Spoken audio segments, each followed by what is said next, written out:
Hey, hey, hey, what's up, guys? Ooh, my water bottle's got a fun little glint on it there, a little flare. It's been a little bit since I've done any kind of live stream or posted a video, but I was feeling the vibes for it today. I've been doing a lot of resting and recovering and inner work and working on my business and tons of stuff. And I've really been meaning to come back on and do a live stream and just chat and do a Q&A and talk about my thoughts on what's going on. So that's what this is about. I just got off a awesome podcast with my friend Lauren, who is going to be uploading that to Spotify and some other platforms in like a week or so. And our conversation really inspired me to come on and like talk about some of those topics as well, about what's going on in the world and really how cryptocurrency is going to, I think, foundationally shape a massive awakening and then financially fund that massive awakening on the planet. So, what's up, Joel? Good to see everyone hanging out. And if you feel called to share this, please do. Feel free to like and drop a comment. And yeah, so basically, I also just got off another call with somebody else who I'm going to be on their podcast next week, I think. And we're going to be talking about kind of the spiritual implications of crypto as well. So that seems to be a very potent theme right now. And I just wanted to come on and share some of my thoughts on that. And then, of course, answer any questions. So what's up, Zolu? Good to see you. So yeah, let's kind of like, I really wanted this to specifically be kind of aimed at the people who are still on the fence about crypto and are like, oh, is that the, CBDC? Is this the way that the governments are going to come in and take control? And I wanted to shed some light on that, give my thoughts, and again, explain how I think that crypto will be the foundational layer through which the awakening continues to blossom in our society. What's up, Mike? Good to see you, man. So, as you guys know, a lot of ish is going down in 2024 already.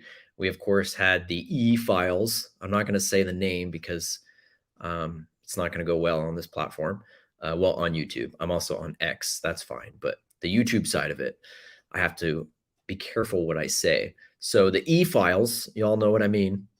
Obviously, that kind of set 2024 off with a little bit of a bang, although albeit they were a little underwhelming, right? But I think that's the process. There has to be, as we once said, a drip disclosure of a lot of this stuff. And even though for many of us out there, it seems like, well, what the heck is even happening? Like, are we even getting anywhere? Like, this is the same information we already knew, right?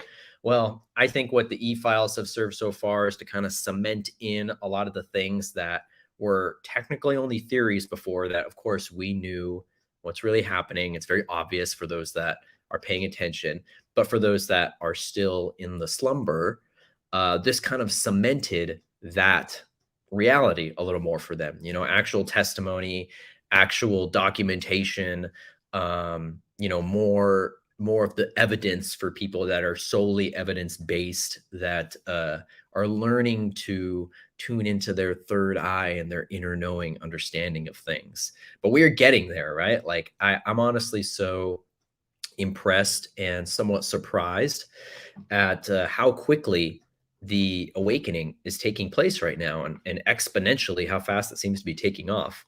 And I was telling Alexis last night that, the following that Cat Williams interview, if you guys saw that, you probably saw clips of it.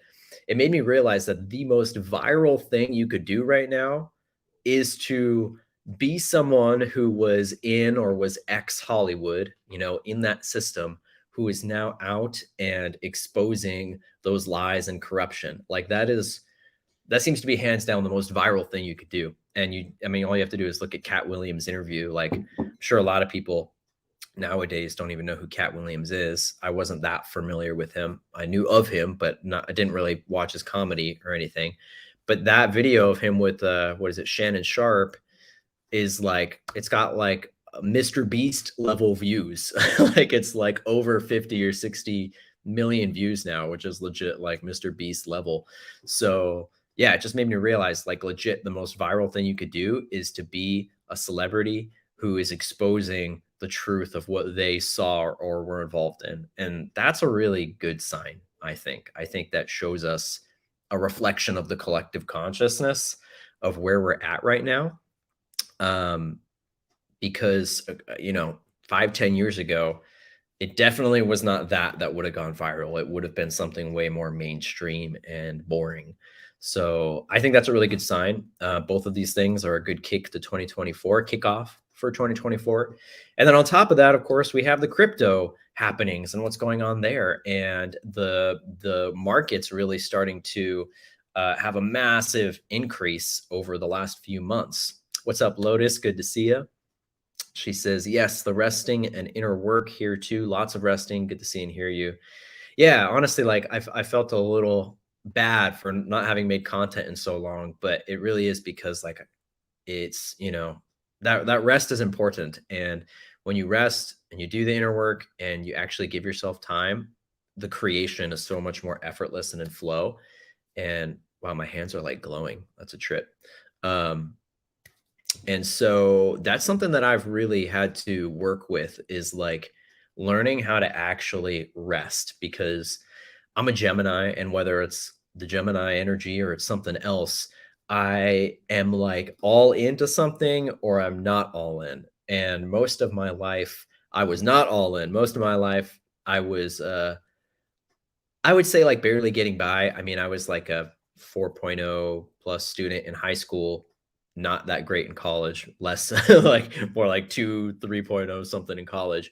But I hated it, right? Like I was like, as most of you have also experienced going through the education system, like it beats the life out of you. Like it takes the pizzazz, it takes the life force energy, and it beats you into submission, into becoming this corporatized slave that is going to go work for some company.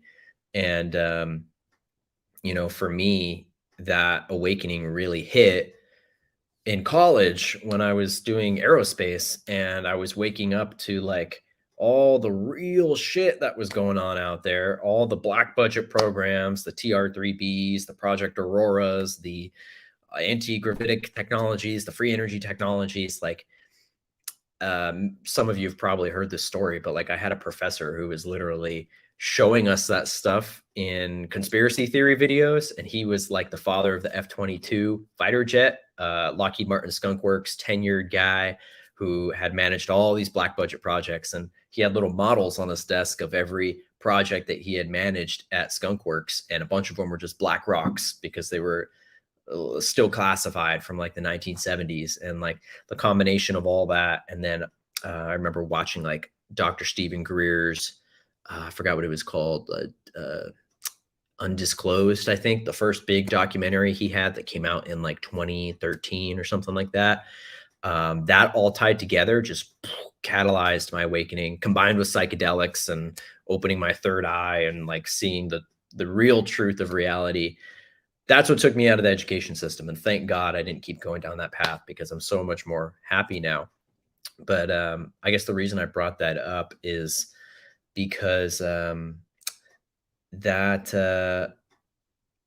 I don't remember why I brought that up, to be honest. I was gonna go somewhere with that. But the I guess taking it back full circle, things are shifting a lot right now, and cryptocurrency seems to be to me what is going to be the foundational layer of change for this awakening moving forward. So that's what I want to dive into on this live here. So what's up, everyone? Marlene, hey, from Portugal. Awesome, man. I want to go to Portugal. I was just talking about Portugal the other day. Portugal seems beautiful. Yeah, Joel. So Angelito in the chat. If you guys don't know, Joel is my assistant coach over in the Conscious Crypto Academy. And we just set up a like sponsorship deal with Conscious Life Expo in LA, which is one of the biggest, like spiritual consciousness based conferences and gatherings. And it's actually where I met my wife, Alexis, for the first time ever. Um, 2018 Conscious Life Expo. And funny enough, Joel was also there, although we didn't know it until years later. But he was there too. And yeah, we're going to be basically we have a banner on the website, which is super cool. If you go to Conscious Life Expo's website, we got a banner on there, and we're going to be getting some flyers. So Conscious Crypto Academy, if you guys want to join, open enrollment, you can click the application down below, short survey, and book a free call with me, and we'll see if it's a good fit for you. But yeah, so what's up, Jaff? Good to see you, brother. So Jeff is also in Conscious Crypto Academy, and so is Lotus. And yeah, so welcome, guys.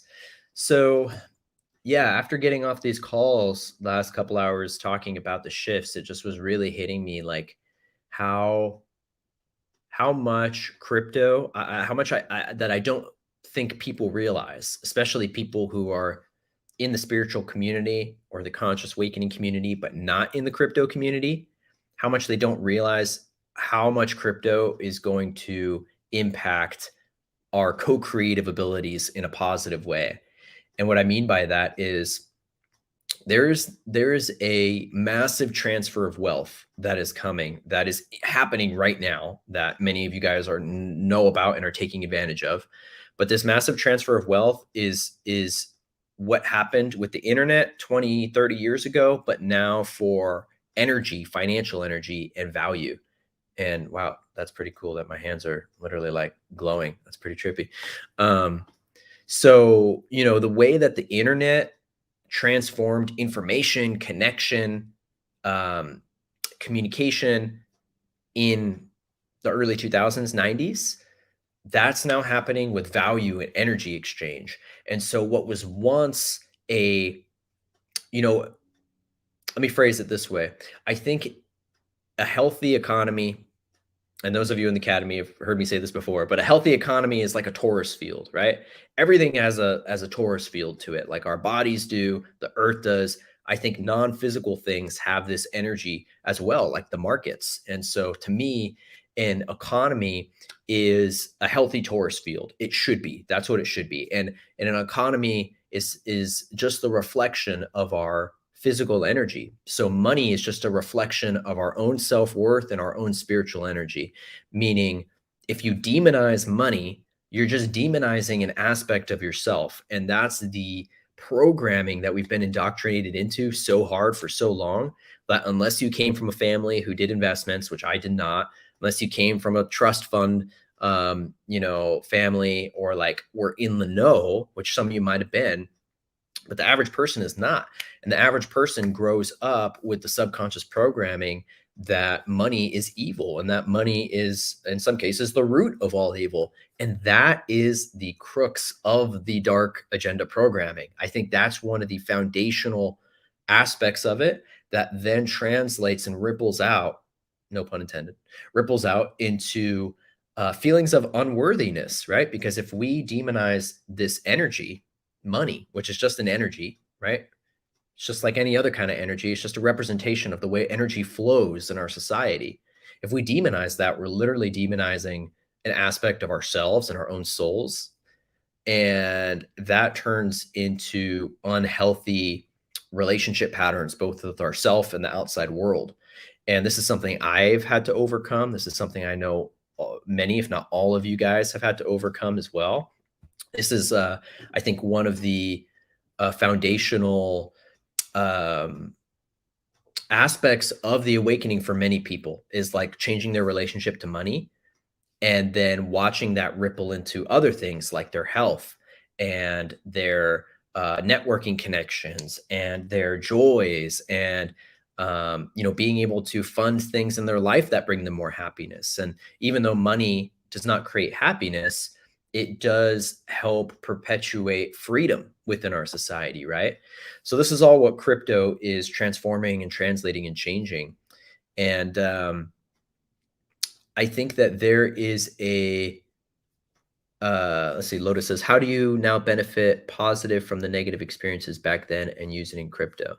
How do you now benefit positive from the negative experience? Oh, like negative experiences from the past? Do you mean like how do we benefit from them now in the positive? Is that what you're asking? I'll wait till you get back, and then we'll come back to that. So I think right now I'm noticing this phenomena, as many other people are, that there are particular types of people being guided to cryptocurrency right now. It's not everyone. If you go and talk to a lot of your family members or friends, and of course, older generations, of course, they're not going to be into it and called to it the same way that perhaps you are. And that doesn't mean that it's your job to go convince them. Um, but there is this pattern of a particular type of people that are feeling called to this. And I believe that it is God's way of putting this opportunity in the hands of the people who are meant to actually enact that change. And this transfer of wealth that we're talking about is going to create a new class of millionaires and billionaires on the planet. And it's going to be people who fucking care about humanity, which is what's really cool. It's going to be people who genuinely want to give to humanity and to the earth. And, you know, as opposed to the past, which has obviously been the 1% or the people siphoning it. I totally skipped this earlier, but this comes back to my Taurus field analogy. So that healthy Taurus field that the economy should be has basically had parasites and dams and blockages and like blood clots or whatever you want to call it put into what should be a healthy Taurus field. And now, for the past 100 years, arguably much longer, we've been in this Babylonian money magic debt system where money is based on debt. It's not based on positive value. It's no longer based on gold and all this stuff. And so crypto is bringing us back to an equilibrium Taurus field energy for our financial system. And it's doing that, for one, by decentralizing it, right? So no longer does a bank, does a government, does whoever have the chance to shut your account down. They can't do that anymore. You can't do that with a private wallet. You can't shut people's accounts down. They can no longer go and forcibly fine you, right? They can no longer do these things that allowed them to exert oppression over you. So for one, it's changing that. It's creating a decentralized financial system, an ecosystem. Instead of a one world currency, we're going to have an ecosystem of currencies that have particular jobs and do those jobs really well. And that's why I think 99% of cryptos, like Brad Garlinghouse said, are going to go away. We'll probably have less than 100 crypto projects total that all do their jobs really well, instead of 20,000 that are trying to fight for their position in the new system. So that's the first. The second part is the sovereignty. That's the other primary aspect that crypto is changing. Years ago when I was getting, when all of us were getting banned on all of our accounts, before X, before YouTube started being more lenient, before this more modern it's like we've improved the last couple of years, right? We're allowed to talk about things that we couldn't talk about before on these platforms.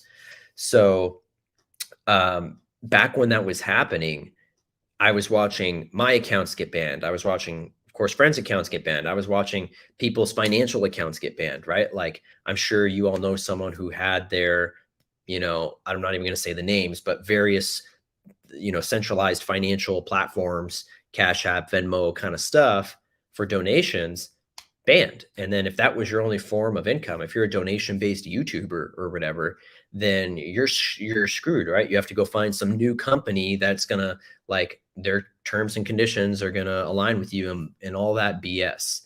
So I was like, man, we need a legit way to have digital money that people can't fuck with it, right? We need a way. And that's when I was led to XRP and crypto. And before that, I was pretty opposed to crypto because I didn't like Bitcoin, and I still don't. I didn't like Ethereum, and I still don't. I see those as the NWO cryptos. But when I heard about XRP, when I saw that it was like free transactions, instant transfers, you don't get those with Bitcoin and Ethereum. You can send any amount of money anywhere in the world, 2 to 4 seconds, for way less than a penny in fees, even if it's $1 billion. Like, that's wild, right? But then to have the ability to have private wallets, which you can do with any crypto, That's what I found was the true sovereignty. It was the most sovereign way you could store value outside of gold and silver, within the digital system. And we needed that because the digital system was completely compromised by the banking cartels. So we needed a decentralized digital system that would take the power away from these legacy cartels and put that power back in the hands of the users. And that's exactly what crypto is doing. And so between the sovereignty and the decentralization, and I guess those are the only two I listed, but there's a lot of other factors too, right? Those being the primary two. Um, I started to awaken to how crypto was going to be this foundational change. And the creator of the XRP ledger, the main architect, David Schwartz, he created XRP because he got banned from PayPal, right? So uh by the way, my thing is saying my connection's unstable. Can you guys give me a 5 in the chat, or your favorite emoji or whatever, just to let me know that the video and audio are working, if it's glitching out or whatever.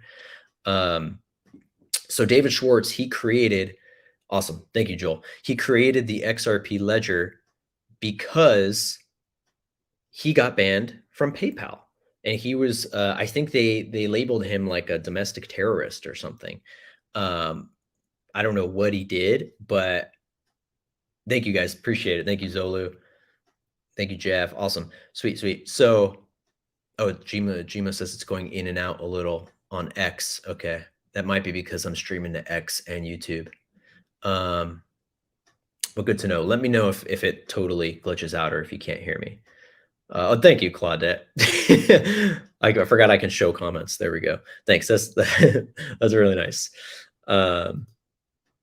So basically, I lost my train of thought. Oh yeah, so David Schwartz, he created the XRP ledger because he got banned from PayPal. And so I think that's a very interesting intention behind the creation of it, right? Because from the beginning, you have the intention of XRP, which I see as like pretty much the best crypto. Call me an XRP maxi. I hold a lot of other cryptos, well, a couple of other cryptos, but XRP is like my favorite. And I think that's a really good validating energy behind it, that it was created because of financial oppression, not to enable it, which is what a lot of people tend to think about XRP, that it's the banker's coin, blah, blah, blah. What I see it as is the Trojan horse into that system. And David Schwartz himself has said this on Twitter. He confirmed this publicly. I'll have to go find the tweets again. But he confirmed, someone else wrote a long thesis about how XRP is actually not the banker's coin, but it's intended to take the power from the bankers and give it back to the people. Well, how do you take the power from the bankers? You have to integrate with their systems, right? So that's why I see XRP as the Trojan horse into the banking system. It's why they are going around, just like Mr. T did after he got elected. He went around to all these world governments. They did all these contracts and all these negotiations and deals. I see Ripple doing the same thing, right? They're going to all these central banks, these governments. They're creating deals behind the scenes. I think it's connected to BRICS. I think the US is probably going to join BRICS and be the new superpower that teams up against the European WEF, Schwab crowd. You know what I mean? So I see it as the Trojan horse into that system. And I think there's a reason that this type of community is feeling so guided to that crypto over anything else. So let's see, where do I want to go from here? In the big picture,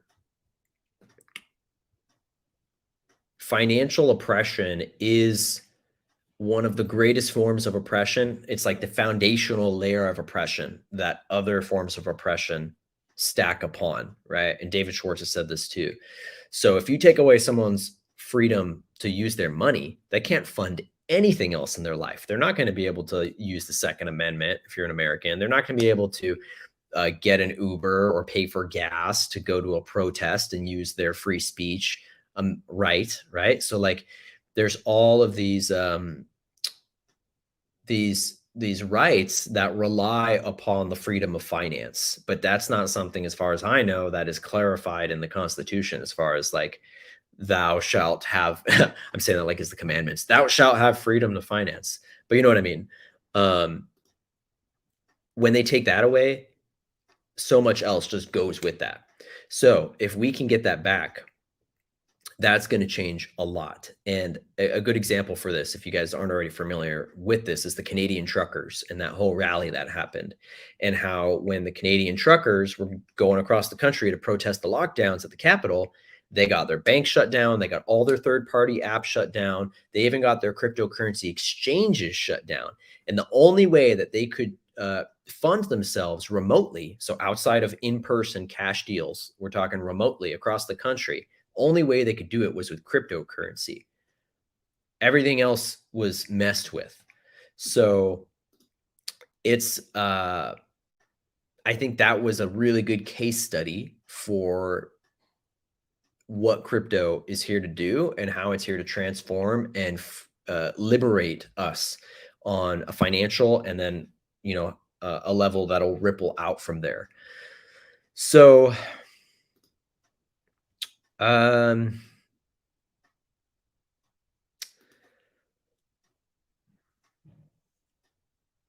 like where do we go from here?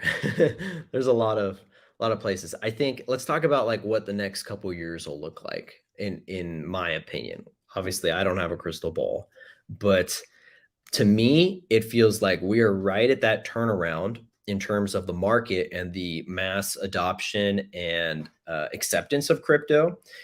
For the past couple years, we've been in a downtrend in that bear market. Now, if you guys haven't been paying attention for the last couple months, we've been coming back up. Bitcoin is kind of what leads the rest of the crypto markets, but eventually that will break, and we will have what's called the decoupling, where Bitcoin will no longer lead, in my opinion, the rest of the markets. And I believe that time is coming soon. And the assets that I think are the most important to focus on are the ones we focus on in Conscious Crypto Academy for that reason, which are the fintech or the financial tech ISO 20022 compliant cryptos. Yeah, Egypt is on the beach now. I made this in like one of those AI things. I like was typing in like Sedona and pyramids on the beach or something like that. I've had multiple dreams of Sedona being a beachfront place. Like the water is all like the Arizona is now the beach. Have any of you guys had dreams like that? I've had like a couple. That's what inspired this.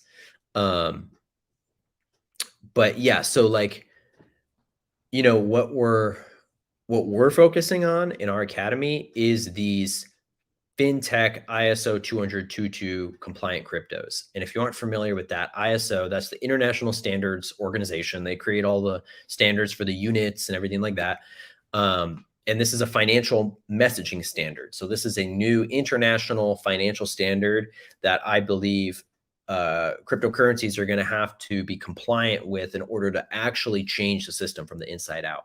And there's kind of two ways that cryptos are trying to change the system. There's the Bitcoin approach, which is like a kind of a head-on, like the Bitcoin people tend to say you don't need gold. Bitcoin is digital gold. And I think that's what turns away most people from crypto as a whole right away. As soon as they hear somebody like Michael Saylor or one of those guys say that, they're like, why would I get rid of my gold? Like clearly gold and silver and precious metals still have value. Bitcoin is not going to replace what you get out of gold, right? So that's why we're focusing on the ones that aren't trying to replace gold and the US dollar and all this stuff. We're focusing on the ones that are empowering all assets and all value, which primarily is XRP. XRP is positioned to be the bridge asset between all other forms of value on the planet. So it will be that intermediary between crypto and gold and real estate and stocks and oil and electricity and anything that has value. XRP is positioned to be that bridge that makes it all liquid and quantum. And that's why people call it the quantum financial system. That phrase gets thrown around a lot. It's misused a lot, but I think as an idea, it makes a lot of sense in that the to me what the QFS is not anything maybe super specific like what some of the other influencers and people are saying, but to me what the QFS is value and energy being exchanged instantly, just like information on the internet, as close to instant as possible. So no more can banks and all these groups put up all these parasitic structures within the financial system that slow down money. If you're trying to transfer money from here to another bank, let alone another country or family in another country, you're going to have to wait 3 to 5 business days plus the weekend plus blah, blah, blah. And that's just ridiculous. Like that's dinosaur shit, right? So we need 24/7 markets. We need 24/7 access to our funds. We need 24/7 instant transfers anywhere in the world. And that is going to create a massive, massive impact on how change is manifested. And when we include that wealth transfer and we look at the awakening community within the crypto group, XRP is like the most awakened crypto community out there. Like I've even seen Bitcoin people say that, like, yeah, XRP's got the most tight, like, conscious community out of all the cryptos. And there's a reason for that, right? Like that's not an accident. Like there's a reason that those kind of people, well, two things, that those kind of people are being guided to XRP. That's how I found it. I had my spiritual awakening first. That led me to XRP. Other people find XRP and that catalyzes their spiritual awakening. And that's so cool too. So it's like this double phenomena where clearly this energy is gathering in this space for a reason. And also this asset is positioned to be the most valuable asset on the planet. So if you just put 2 and 2 together, it becomes very clear that there is a divine plan of sorts to fund positive change on the planet. And I believe this is how it's happening. And this will allow for extremely quick change because, before one person tries to make a change and that's easy to squash. But now you have hundreds of thousands, millions of people who are going to be millionaires. Some are going to be billionaires. Some might even be trillionaires because of this wealth transfer. Imagine like 10 Elon Musks, let alone 100 or 1,000. And if you don't like Elon Musk, then don't use that example. But in the sense that I mean, someone with a lot of money can make a lot of change and stick it to the system and they can't do anything about it. So now imagine there's a bunch of those kind of figures that are here to create positive change that have the money to do it. That's going to create an overnight scenario where we could get some really cool things happening. Technologies coming out that can now be funded, health, energy technologies, transportation technologies, health technologies, community gatherings, right? Like all these things that are their fire is fueled through more money. Like everything that we can do innately as humans, we don't need money to do. But in our current system, the money is what fuels those fires and adds passion and adds that physical energy, right? So that's what's got me super excited. I think this is the beginning of the golden era in that respect, and that we're moving into, the golden timeline, you could say, the rainbow timeline, like whatever you want to call it, the era on Earth where the pyramid is flipped and then those structures start to become more of a sphere than a pyramid, right? And then, yeah, love that. Can't wait to help build a better world with y'all. Exactly. So that's like our focus. That's our main focus in Conscious Crypto Academy. It's of course, we're teaching you how to use the technologies. We're teaching you how to set up these systems, get them operating for you. But our overarching intention and goal is that we're creating this network to build a better world. And we're going to have a lot of really rich people to do it. So if you want to be part of that, click the link below, come join our academy. We'd love to have you there. Facts. I'm gonna be a billionaire in the village. Love that. Yeah. And like, it's going to redefine what money means too, because what's really cool, a bunch of wealthy hippies running around. Exactly. What's really cool about wealthy hippies, wealthy, people who are of service to humanity is the normal flashy materialistic things don't matter to these people. And you see this already reflected with people like Elon and Mr. Beast, right? Two of the most popular and wealthy, successful business owners on the planet.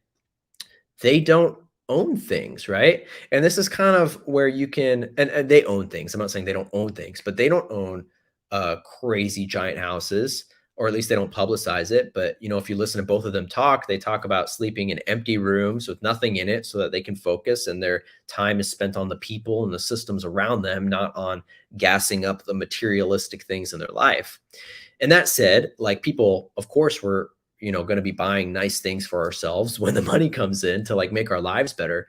But what's cool is that this community and these kind of people aren't focused on the materialism. That's not what matters. That's not what drives these people. So these people can't be manipulated like the people of the past who were money driven, power driven, greed driven. Now we're driven by service. We're driven by helping people. We're driven by community. We're driven by love. And the money is going to fund all that and expand all that in an exponential way. And just the fact that like Elon and Mr. Beast are like already kind of embodying that energy and showing people, whoa, you can be a millionaire, billionaire who doesn't have a Ferrari and who doesn't have a $10 million house and all that stuff. Like, they're focused on their mission, right? And what that's doing for the people. So very promising times ahead. So over the next few years, we're going to be seeing this, and you can buy I'm not saying people won't do that and they shouldn't. Like, definitely get, when the money comes in, get what's going to make you happy. But what's cool is, yeah, you don't need it, right? Like, people know they don't need it.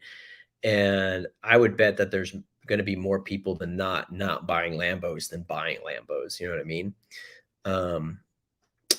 So like what we're really kind of waiting for to develop the next step in this whole paradigm and in this shift we're going through on the financial side is is the utility for these projects to kick in.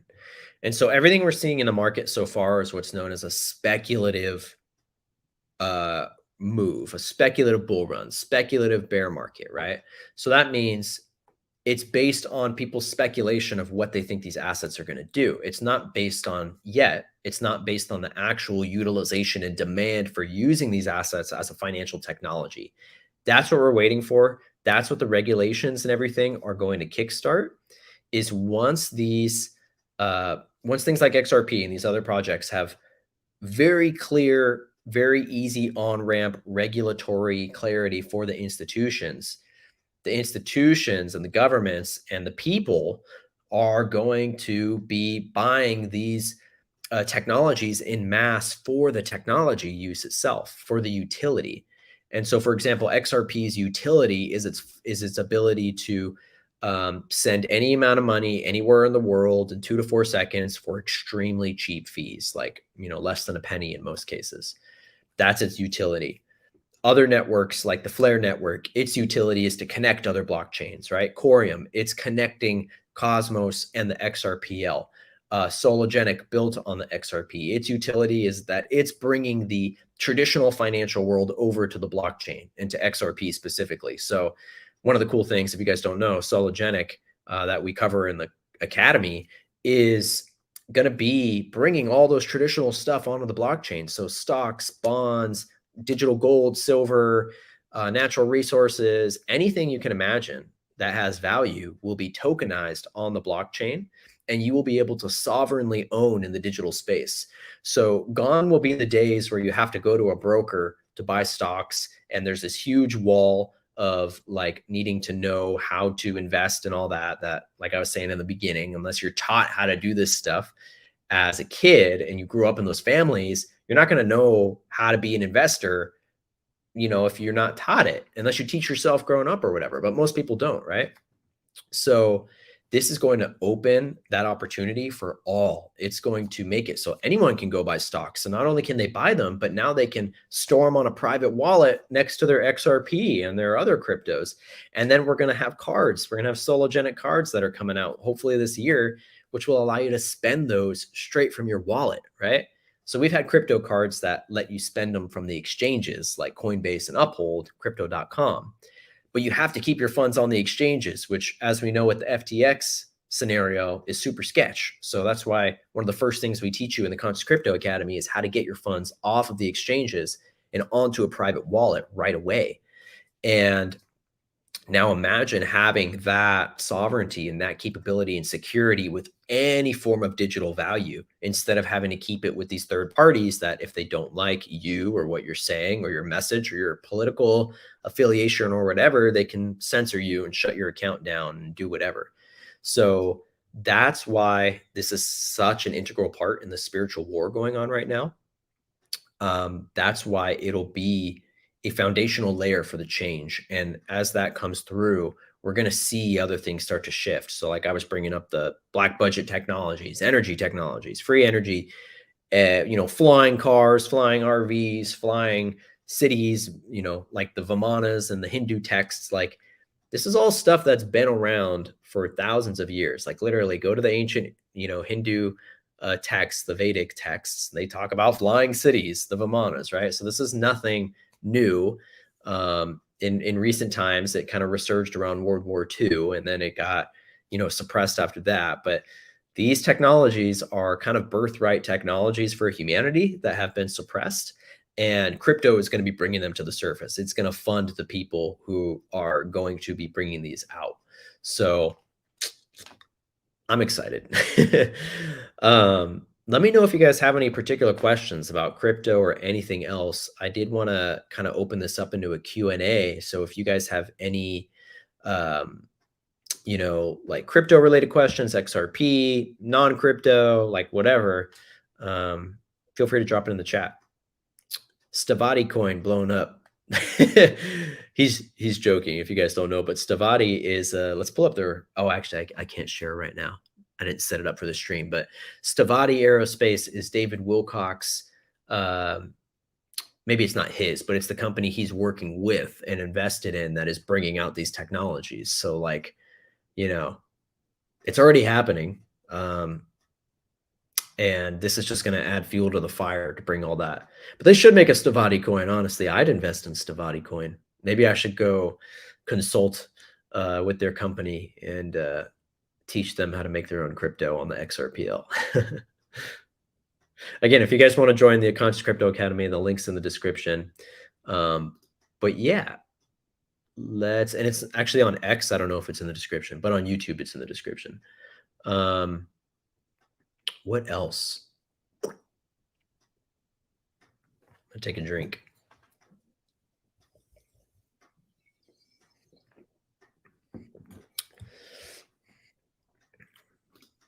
So there are different package options, and I'm actually going through and reformatting that right now too. I'm making a new website and everything. So basically send me a DM or just book a call with me and we'll talk more. But depending on where you're at financially, there's different options and we're able to help everybody. So like, even if you don't have a ton of money to invest, we will work something out where we can still get you some kind of help with whatever you have available.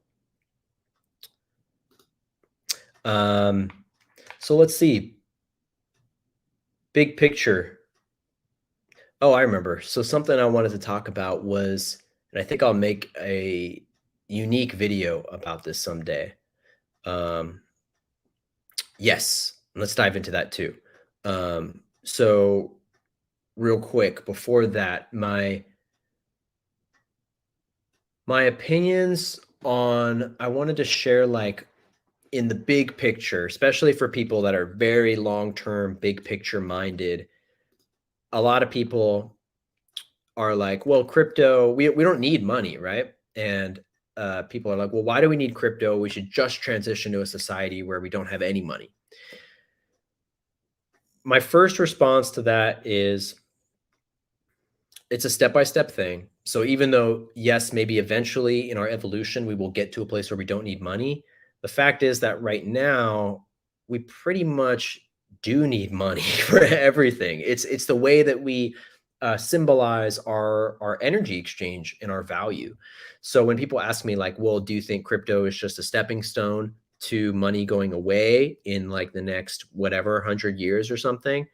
And usually what people bring up is the ability to like print resources. So, I do believe that we are already living in a Star Trek level society where we have um, basically what you would call replicators in like Star Trek terms, but 3D printing technology that can print any resource. You can print unlimited amounts of gold. The Nazis were doing this back in World War II, when they were working on Deglockin and they were accidentally turning the mercury into solid gold. Like there's a whole ancient history of alchemy and turning other base metals into gold.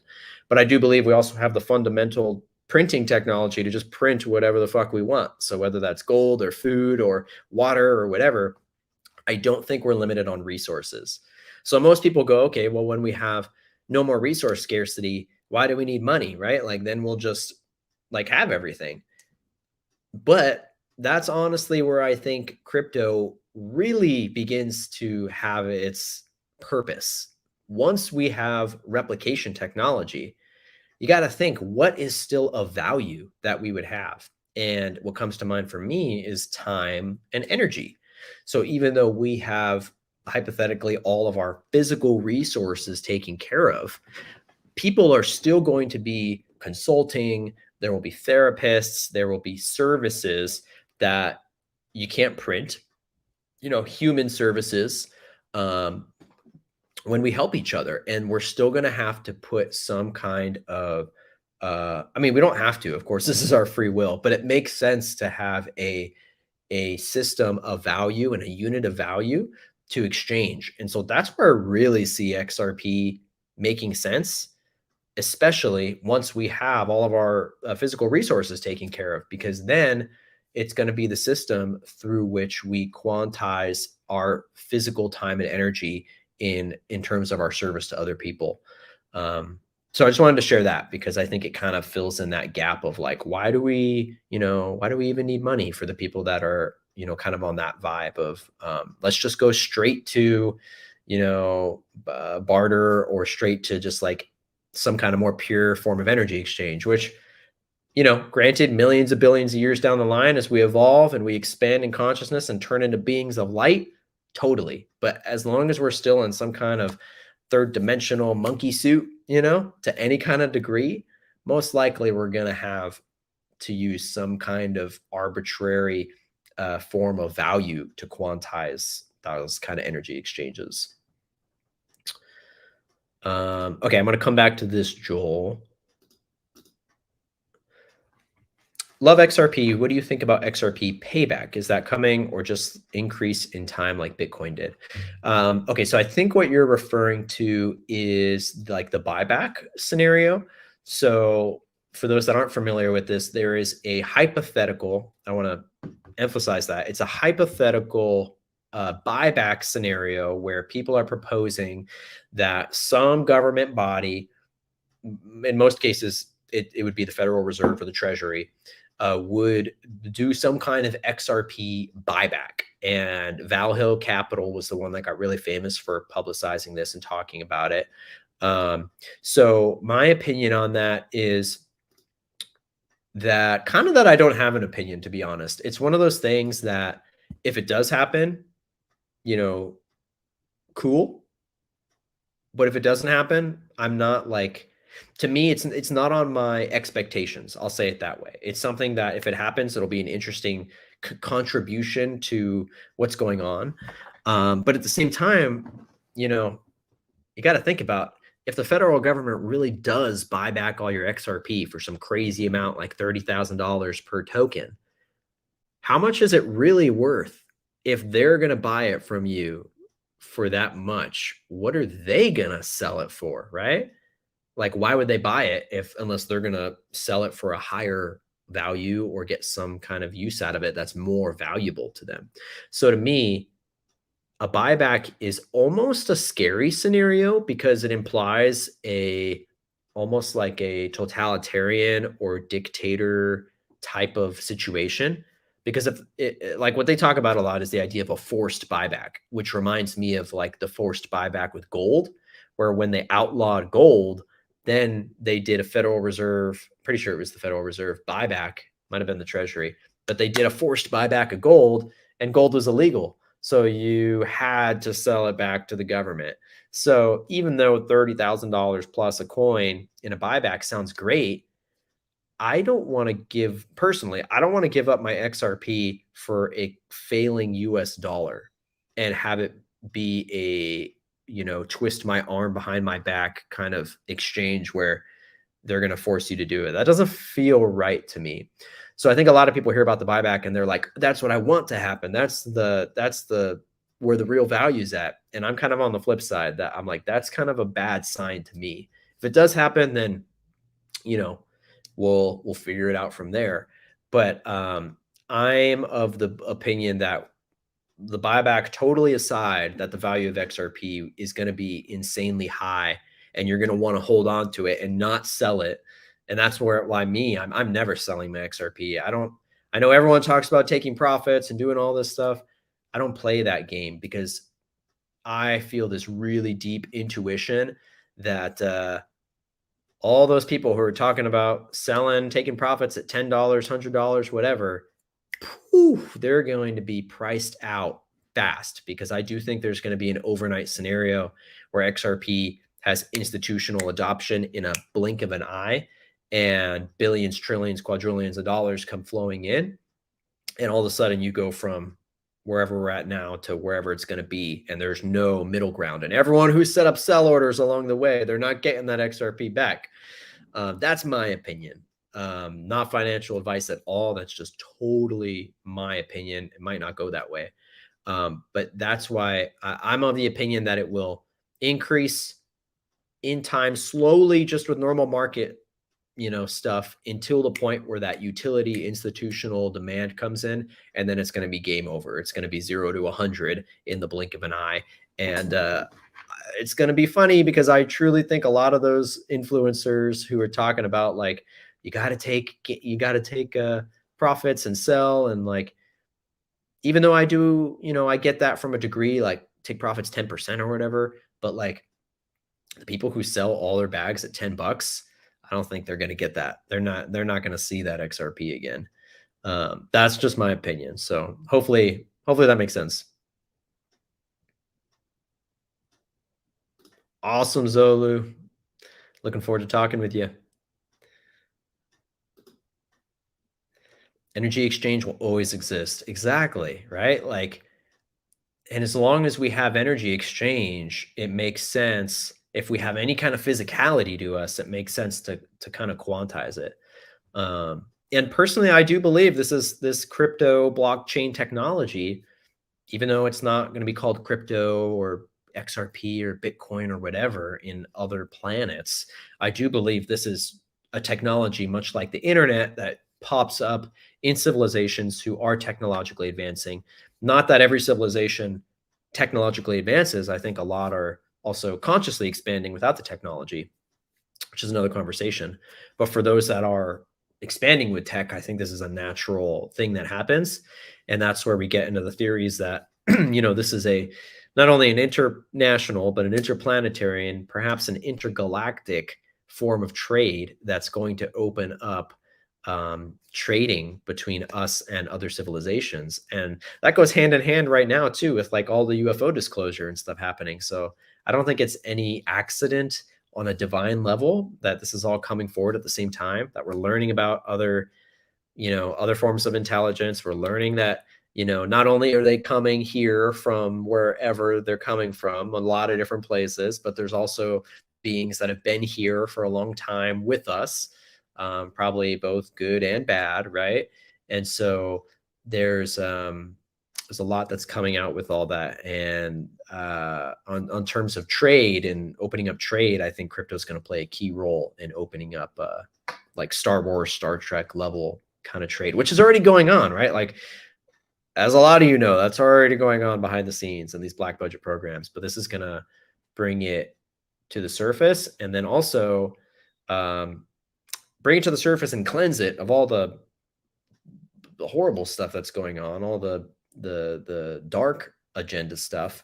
And when it's in the public for the eyes to see, the public will be able to, through the blockchain, vote on what we do. So that's what's cool too. Like blockchain is going to be how we vote. It's going to be how we decide on things as a species. I think vote for our presidents, our laws, whatever. I think it'll all be through the blockchain because it's all transparent. It's all public. Nobody can hide anything, which, you know, if we're talking about like fourth density, like the new era that we're moving into, this new energetic paradigm, I believe this paradigm is one of complete transparency.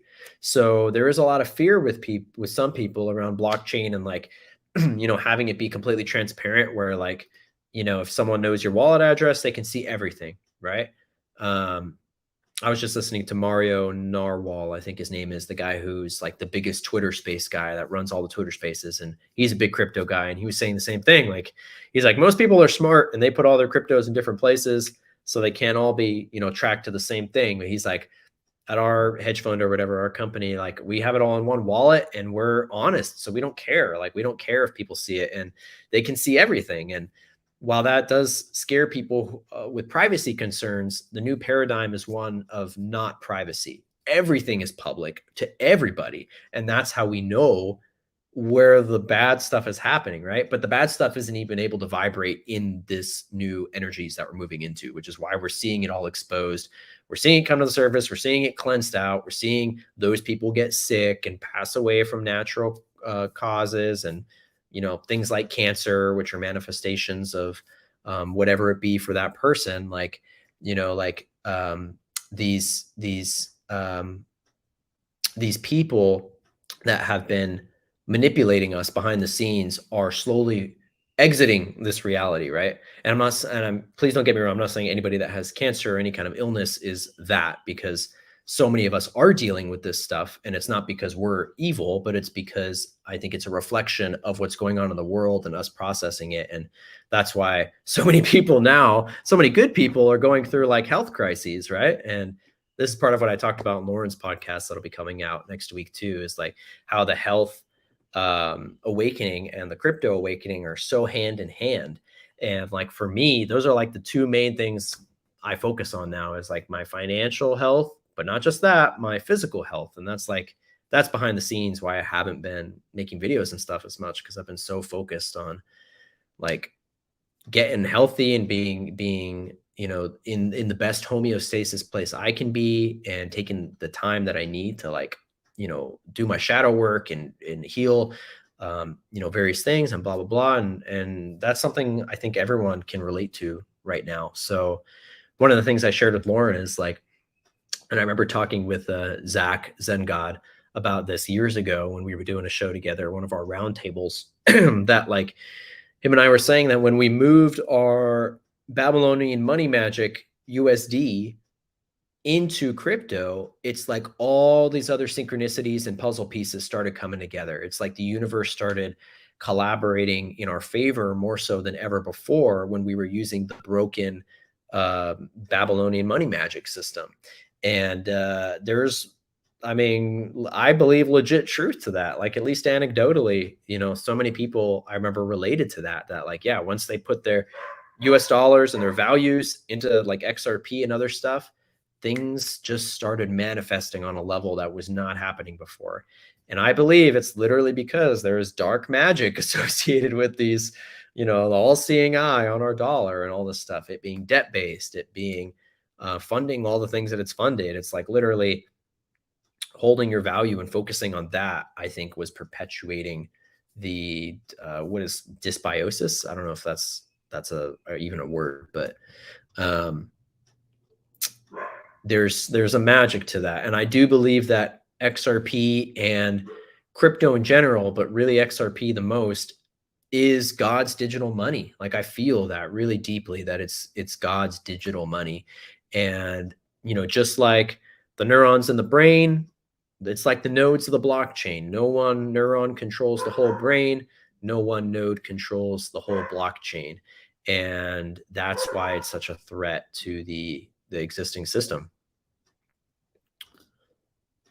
And yeah, where we're in the academy, like we're of the buy and hold mindset. Like, of course, do what feels best for you in terms of taking profits and all that. Like, in the academy, we don't tell you how to invest. We don't tell you take profits at this amount, set your stop losses here. Like, I don't mess with that stuff.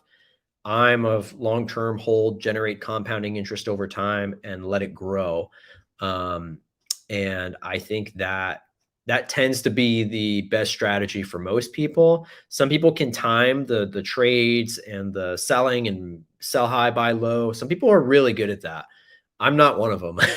So I've learned I need to just stick to what I'm good at there, which is the patience and investing over time.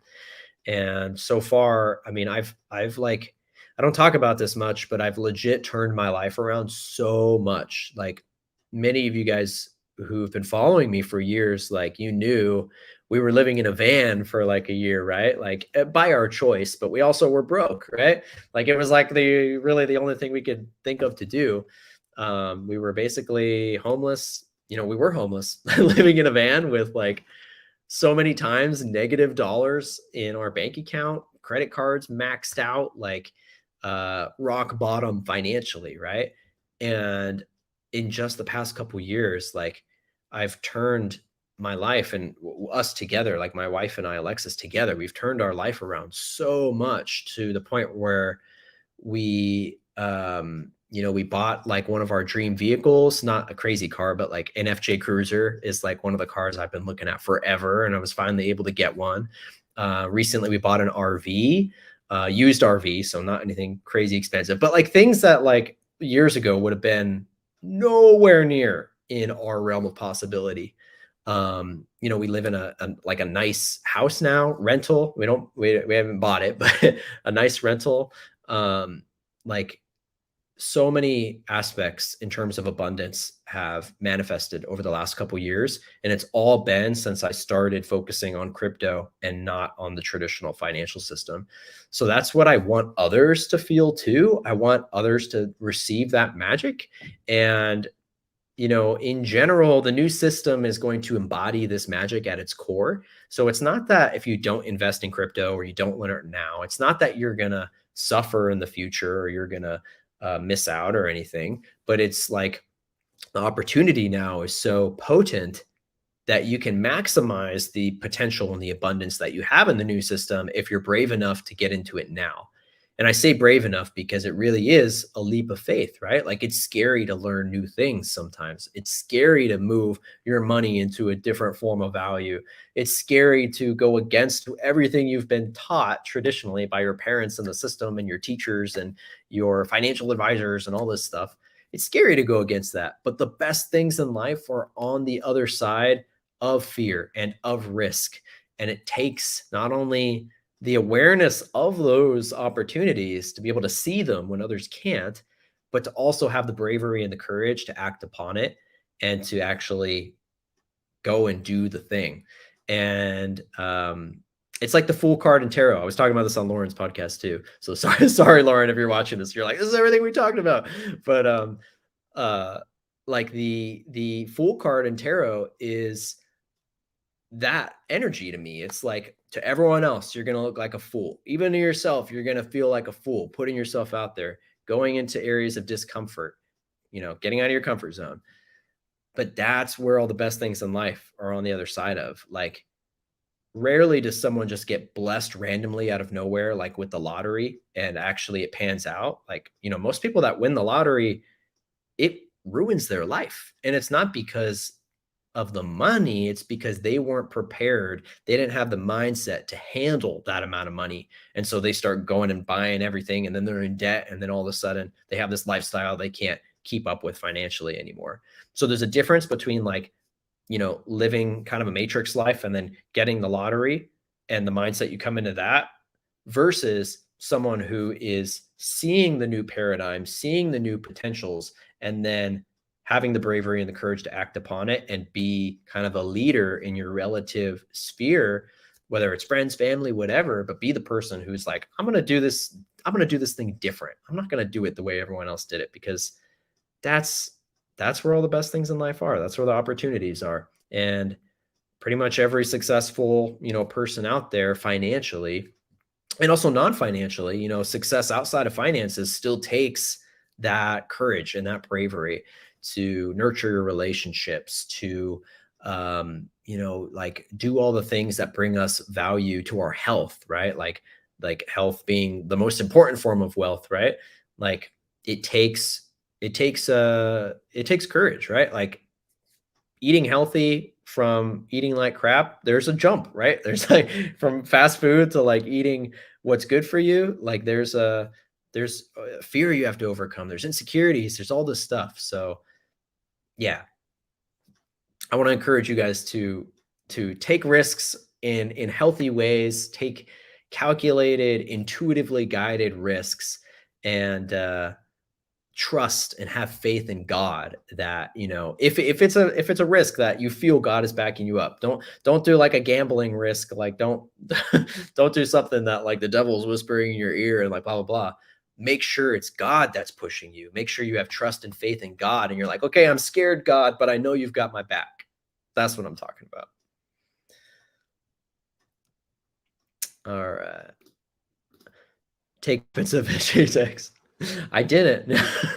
That's so like SHX is it's been our best performing asset in the academy um probably ever, honestly, but in the last 3 months, but just in general, we did like over a 15x in 90 days.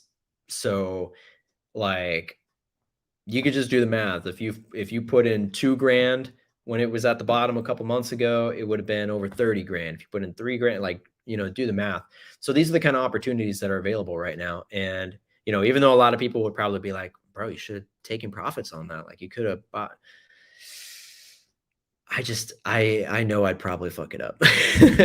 I'm not good at that game. I'm not skilled at that. I always end up doing the opposite, and I just try to the emotions get so tied in when you start doing that kind of stuff. So again, some people are really good at it, but I am not good at it. So I'm a long term.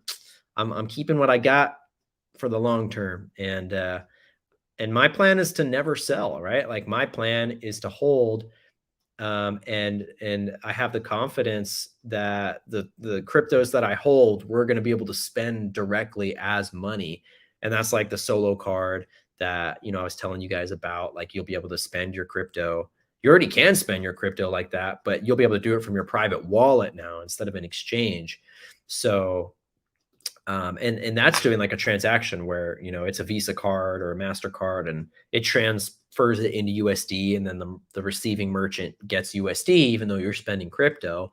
But in the big picture, I think we're only a couple years out from specifically XRP, XLM, and Stronghold, probably also Solo and Corium, but specifically XRP, XLM, Stronghold. Those are payment focused cryptos. So if you go to like their websites and you look at their plans, they are creating infrastructures where businesses are going to take these directly, and specifically Stronghold. Like Stronghold, that is exactly what they're going for.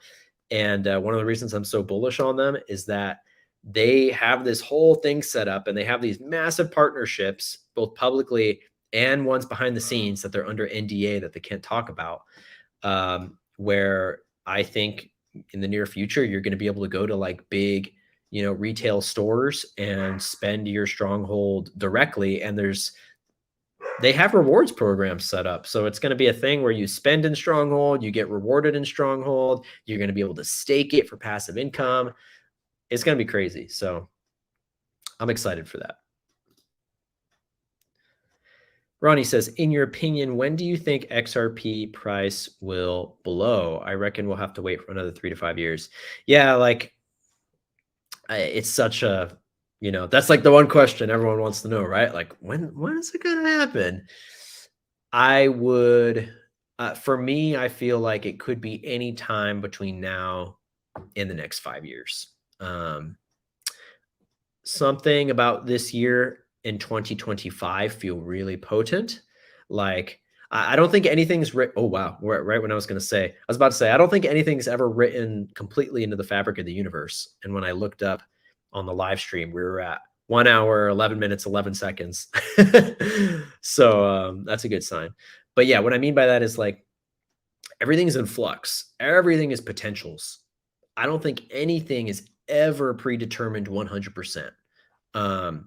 There's always potential, as the law of one puts it, one of my favorite books, possibility vortices. And that really resonates with me because it's like the Taurus field. It's like timelines are Taurus fields and they're constantly changing and moving. And um, in that regard, I feel like 2024 and 2025 have really strong potentials for that, but it doesn't mean it will happen. You know what I mean? So I'm kind of in the same boat as you, like within the next 5 years, but very possibly like this year, literally could happen tomorrow. Like you never know. I think it's going to catch us off guard. It's going to be something that people don't expect to be coming. It's just going to be there one day, which why for me is like, all right, I got my XRP bag. I'm not touching it. I'm dabbling in other cryptos while I wait, but my XRP is there and it's waiting. Never sell the whole bag. Yeah, I would agree.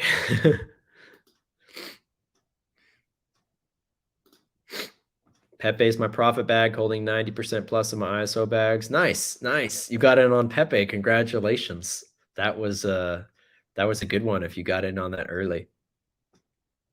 I haven't done well with meme coins.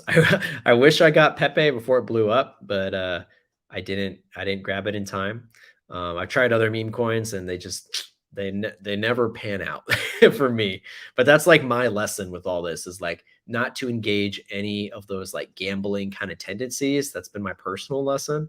I'm finding I have the most success personally in just sticking to what I know and what I feel, which is like these core assets we're talking about. But that doesn't mean, other people can't go and do it. Like, I mean, you did it. Great job. Congratulations. Like that was a very profitable, coin. Sent XRP to Jupiter and it got there in 3 seconds. That seems a little long. 3? No, I'm just kidding. But for real, I mean, how long before that's a reality? Like, might already be a reality.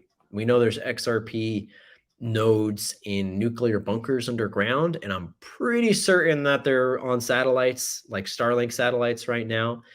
Elon already teased about there being Doge validators on Starlink. So it's not, to me, it's very within the realm of possibility that under government contracts, NDA, Starlink, Space Force connections, that they are already running XRP nodes on Starlink. That's my opinion. Which means this kind of thing could already be happening, which is pretty crazy. I hold XRP, XLM, XDC, IOTA, Algo, HBAR, Quant, Chainlink, and VeChain. Nice. Awesome portfolio. Love that. Transparency in the economy is vital. Yeah, for real. Because that's where, like, think about all the fraudulent funding, money laundering that the big powers are doing. If it's all transparent, all the anons out there, all the researchers, all the audits, like they're gonna be on that shit. Like there's not gonna be hiding any of that kind of stuff anymore. Yes, Quorum event. So Zen Lounge is hosting. I was gonna say Zen God, but Zen Lounge is the official name. He's going to be hosting a event in LA, February 24th. And then I think the whole Quorum team is going to be there, which is pretty dope. I'm going to try to go. I'm not 100% yet. I think Joel will be there. Let me know if you guys are going to be there. Facts.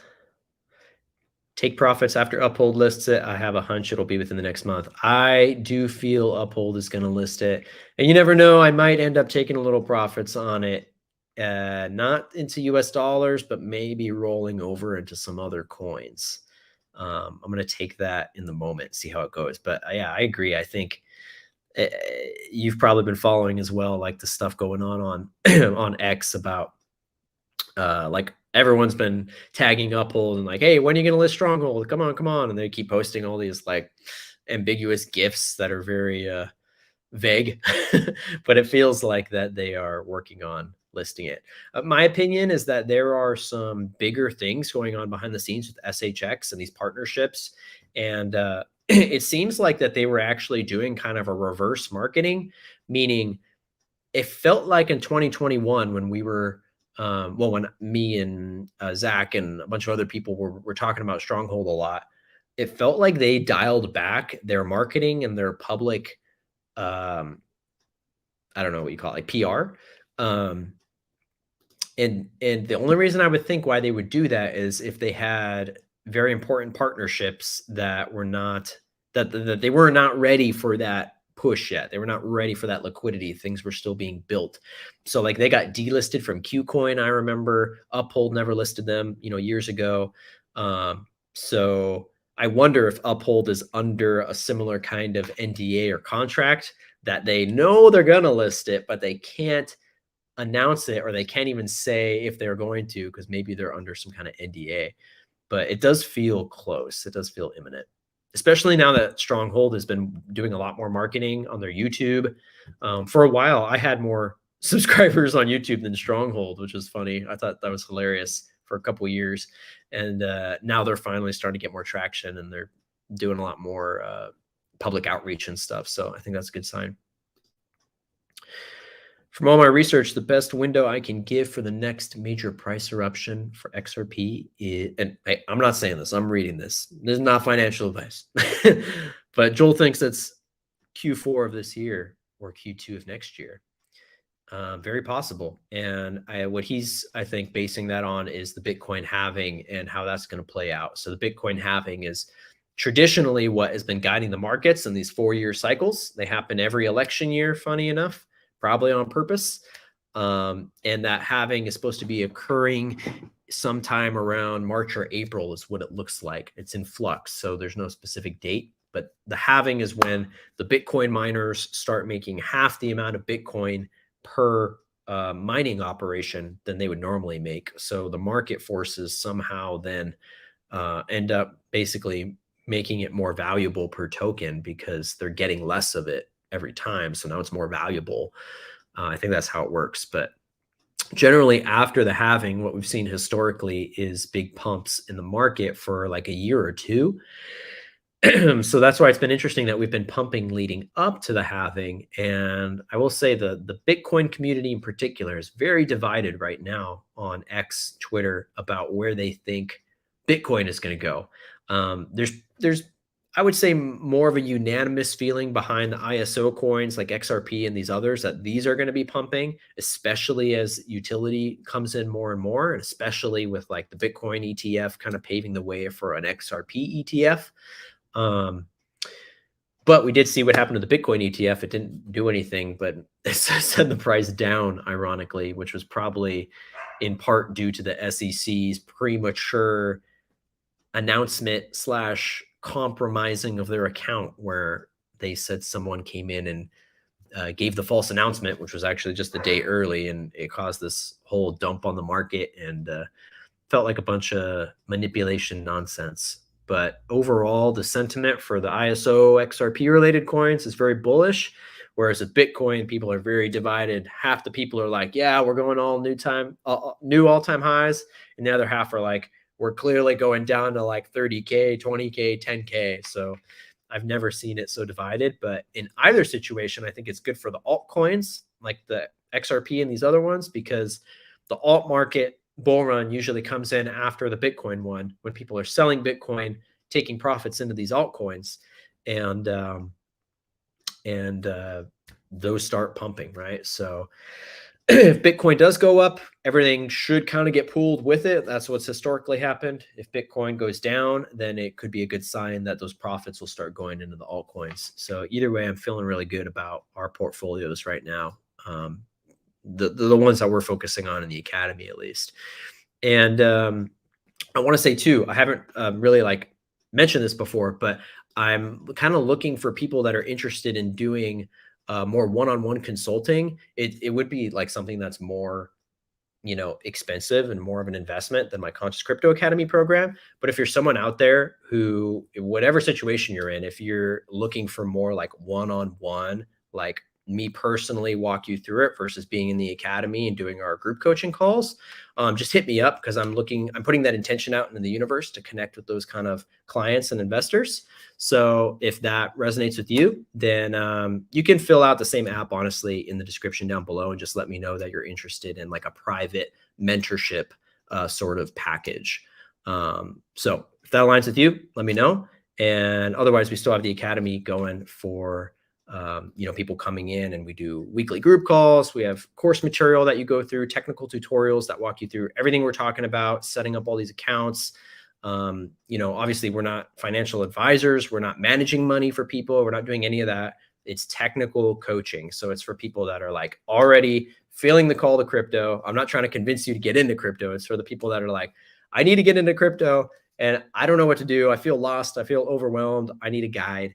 That's what it's for. So we do weekly coaching calls. We have a 24/7 private group chat on Telegram, and of course, all the course material too. So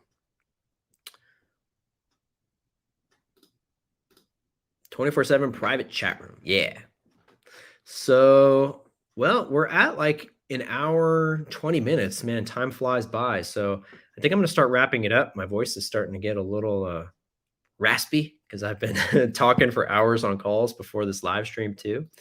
But yeah, Joel points out we got members from all around the globe, all around the globe, people from all around the globe. Funny enough, a lot of Australians. I don't know why, but there's like this connection between the US and Australia that I've been seeing emerging over the past like 5 years, where for some reason, like these two countries are very connected right now in like ways beyond just crypto. Like I don't know, maybe does that resonate with you guys? If you know what I'm talking about, let me know your thoughts. But in our academy alone, behind the US, the biggest representation is Australians, which is really cool. And then we have people from Canada, Mexico, Europe, the UK. Yeah, so people all over. That's me. You're Australian? That's funny. Yeah, so again, we're creating this network so that when this pops off, we're gonna have this like intimate group. It's our group is more intimate. Like there's like 65 people in our chat. So this isn't like a chat room of like hundreds or thousands of people, which can get overwhelming on Telegram, as many of you know. So this is like an intimate chat group where you're not going to get drowned out, where you're going to get personal help, and where you can genuinely connect with the other people. And trust me, when this stuff pops off, we're going to have a party, and everyone in the academy is invited and hopefully comes to the party. And location to be announced, but we'll see what happens. Oh, new to crypto. No, not Australian. But yeah, new to crypto. Yeah. So like that's the thing, is so many people are feeling called to crypto, but they don't know what to actually do. Like there's a big, obviously, like kind of, what's the word? Like experience gradient, or like a